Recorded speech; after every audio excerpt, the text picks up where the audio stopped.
This hour, this silent, sovereign hour, when the world has finally released its grip, when the last notification has faded, the last obligation has been met, the last performance for an audience of others has ended, you are finally alone, not just alone in a room, alone in the universe.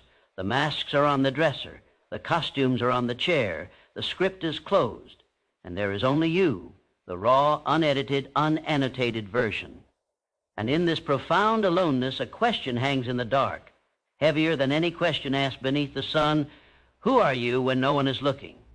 Not who you promised to be tomorrow, not who you were hoping to become, not the curated story you tell, but who you are in this breath, in this silence, with only your own soul as witness.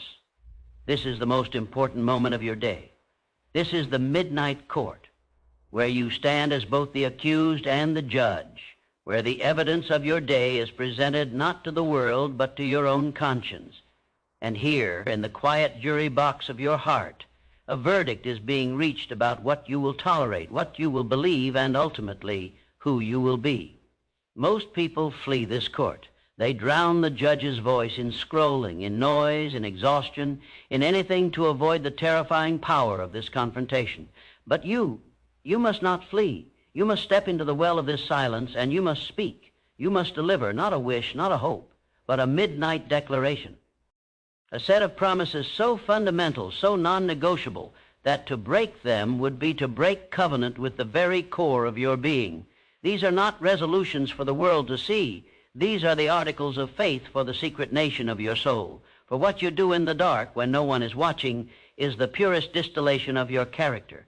And character, in the end, is the only currency that buys a destiny worth having. Look at the landscape of your private actions, the thoughts you entertain when the guard is down, the compromises you make with your time when there is no accountability, the food you choose when no one is there to judge, the information you consume when you think it leaves no trace, the promises you make to yourself and quietly, shamefully break before dawn.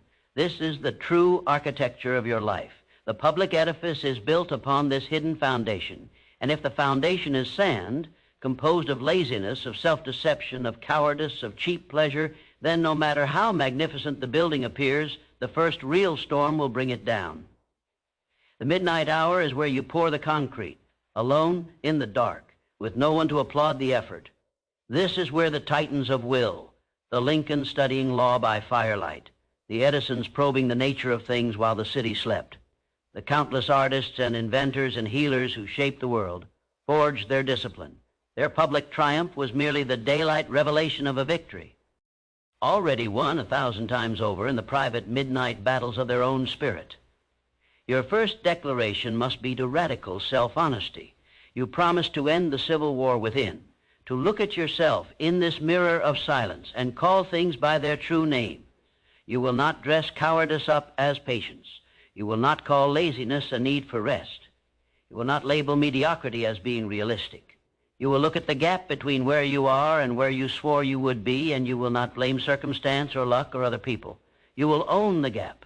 You will measure it in the currency of your own choices. This honesty is not cruel. It is the ultimate form of self-respect.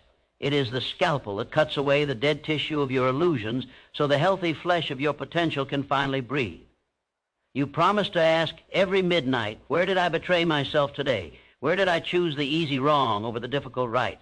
Where did I sell a piece of my future for a moment of present comfort? And you will answer, without flinching. From this bedrock of honesty, you build the second declaration, the sanctuary of your mind. You promise that your inner world is no longer a dumping ground for other people's opinions, society's fears, or the chaotic debris of the day. You declare it a sacred workshop. You are the sole gatekeeper. You promise to stand guard at the doorway of your perceptions and with ruthless discernment choose what thoughts you will admit, what beliefs you will entertain, what mental images you will dwell upon. In the midnight quiet, you will not rehearse grievances. You will not write scripts of failure for tomorrow. You will not host pity parties for one. Instead, you will deliberately plant and water the seeds of the person you are becoming. You will rehearse success. You will review your definite chief aim with the fervor of a priest reciting a holy text. You will visualize the successful completion of your tasks with such vivid detail that your nervous system cannot tell it from memory. You promise that the last thoughts you cultivate before sleep will be thoughts of power, of gratitude, of certain achievement. For these are the thoughts that will seep into your subconscious and do their work in the laboratory of your dreams, building the scaffolding of your tomorrow. The third declaration is of unobserved excellence.